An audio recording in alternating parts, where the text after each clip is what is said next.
Welcome to St. Stephen Parish. We are blessed that you have chosen to worship with us today. As we begin our Eucharistic celebration, let us begin by praying together our parish prayer. In the name of the Father, and of the Son, and of the Holy Spirit, amen. Lord God, help us to build a church, not only of brick and mortar, but of living stones, your holy people, a family of faith, hope, and love. Fill us with your Holy Spirit, that we may have the wisdom and insight, courage and strength to know and follow your holy will and grow together in Christ. May we be one in mind and heart as we build a house of prayer, worthy in which to gather and give you glory and praise for generations to come. Amen. In the name of the Father, and of the Son, and of the Holy Spirit, amen.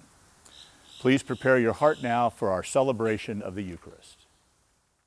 Please enjoy an update of our new church and family life center construction.